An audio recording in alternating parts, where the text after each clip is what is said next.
Se a cara é uma tradutora de emoções, seremos nós bons intérpretes do que a cara nos está a transmitir? A equipa de Freitas Magalhães tem passado os últimos anos à procura de respostas. Desta vez, a pergunta foi posta a bebés, entre os 4 e os 8 meses de idade. O bebé não diz, eu identifico, eu reconheço.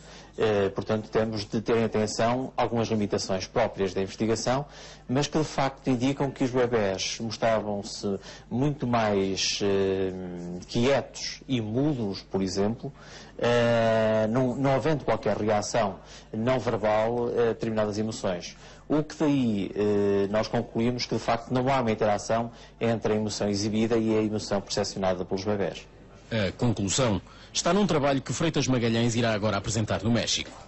A partir da análise às reações de 40 bebés portugueses perante fotografias que retratam uma sequência de emoções, a investigação concluiu que há duas, totalmente opostas, que os bebés têm dificuldade de reconhecer: a alegria e a cólera.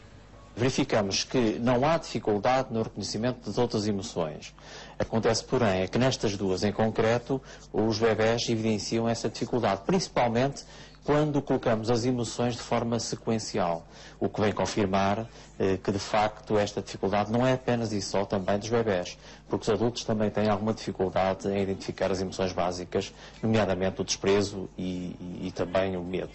Ideias que vão continuar a ser exploradas. A equipa de investigação da Universidade Fernando Pessoa garante que há ainda um longo caminho a percorrer.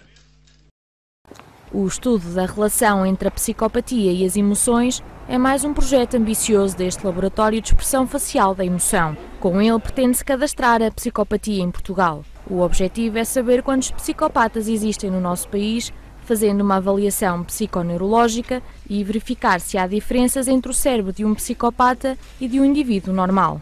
Vamos utilizar a psicometria, vamos utilizar também imagiologia de ponta, nomeadamente ressonância magnética funcional, para detectarmos estas diferenças que na literatura internacional aparecem diversas vezes. Por isso, este trabalho é pioneiro e vai demorar o tempo que for necessário. Nós estimamos que durante 5 anos é possível termos já resultados palpáveis desta investigação. Para Freitas Magalhães, só faz sentido fazer uma investigação se esta for prática, objetiva e estiver à disposição das pessoas. Desta forma, o estudo deve ter primeiro em conta a profilaxia do crime e depois tratar quem deve ser tratado. Há traços a nível esquelético ou muscular que indicam o tipo de personalidade das pessoas. Na área da psicopatia em Portugal ainda não são conhecidos estes traços, daí a realização deste projeto pioneiro no nosso país. Temos, é óbvio, algumas indicações de estudos feitos ao nível internacional e que, aliás, pode consultar neste último livro, Emotional Expression, The Brain and the Face, no qual colegas meus, nomeadamente britânicos, fazem um mapa exaustivo do rosto do psicopata. Nós vamos tentar fazer um paralelismo entre o rosto que é estabelecido e mapeado pelos meus colegas britânicos e também norte-americanos, fazendo um paralelismo com o rosto dos portugueses. Este laboratório também é pioneiro noutros estudos, como é o da literacia emocional. Este projeto, que está ainda à espera da aprovação do Ministério da Educação, foi desenvolvido porque, na opinião de Freitas Magalhães, as escolas portuguesas deviam ser mais emocionais. Os agentes educativos deveriam saber identificar e reconhecer as emoções básicas e utilizá-las no dia-a-dia. Um outro estudo está a ser desenvolvido desde 2013 e terminará em 2013. Uma década de sorriso em Portugal é o título deste projeto, que já analisou mais de 300 mil fotografias de jornais diários. Desta análise, conclui-se que o sorriso em Portugal está, por inúmeras razões, em decréscimo. Estará então o sorriso dos portugueses em vias de extinção? Fica a pergunta que só o futuro poderá responder. Estudar sorrisos em computador e em laboratório pode parecer estranho, mas é isso mesmo que se faz no de Expressão Facial e de Emoção da Universidade Fernando Pessoa. Em 7 anos, os investigadores analisaram mais de 300 mil fotografias em jornais. Concluíram que o sorriso é um bem cada vez mais raro. Estes 5 rostos são de faces neutras. O que nós tentamos fazer é, através de um determinado laboratório, que são os jornais diários portugueses, tentar explicar uma realidade portuguesa quando se diz que os jornais são um espelho de um determinado país, porque revelam as notícias desse mesmo país. Agora temos algumas cautelas científicas que descartamos todas as fotografias que consideramos à partida e depois da análise que são falsas. Isso é, que toda a fotografia, toda a expressão que é em situação de pose é falsa. Esta imagem aqui é uma imagem que é provocada pela questão da luz. Fechou os olhos pela questão da luz. Ele não está a sorrir por sorrir, está a sorrir porque é obrigado acaba por fechar os olhos, não é? Os políticos refletem mais essa ideia de crise também no sorriso. Opções de quem edita os jornais ou o reflexo evidente de um país mais entristecido são ideias em análise. Rio. Não, eu nunca ando assim, de uma cara como às vezes se vê, não é? Estava disposto. Já é de si? Sim. Já. Foi uma essência. Temos 3 tipos de moderadores.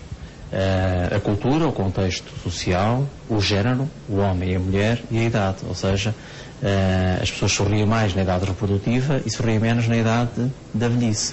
As mulheres sorriem mais do que os homens. É um dado importante a reter deste último estudo. É que as mulheres nesta altura também começam a sorrir menos. E por conseguinte, nos próximos 4 anos convém verificar, desde 2009 até 2013, se realmente há um decréscimo na exibição também por parte das mulheres. Se isso acontecer, nós vamos confirmar em absoluto e o contexto social tem uma influência forte na exibição ou inibição do sorriso humano. E se o sorriso, reflexo de bem-estar e felicidade, anda recalcado e inibido, pode ser um indicador preocupante pelos efeitos na saúde e interação social da população. Ainda assim, especialistas acreditam que o fenómeno não traduz necessariamente mais doenças, mesmo com Portugal no topo do consumo de ansiolíticos e antidepressivos. Fala-se em crise ou não? Não. E lá em casa com os pais? Não, quer dizer, as coisas mudaram um bocadinho, mas não de forma dramática. A ideia de quando um país está em crise ou uma situação económica difícil ou por qualquer outro motivo que isso se repercute imediatamente na saúde mental das pessoas e há mais situações de depressão não é completamente verdade, ou pelo menos não é completamente evidente.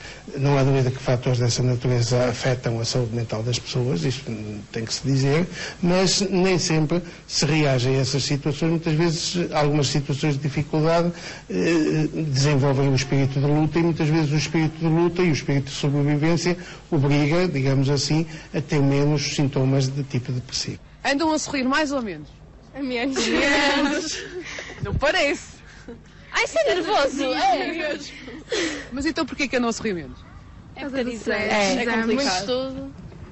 Tive um filho que me morreu. Portanto, a alegria não é muito, mas tem que se viver. Pode andar mais fugido em uns que outros, pode ser resposta ou reflexo aos desafios na vida. Dizem que o fado nos está na pele, que no ADN luso já há propensão para certa tristeza ou melancolia. Mitos ou coincidências em estudo nestes tempos de crise.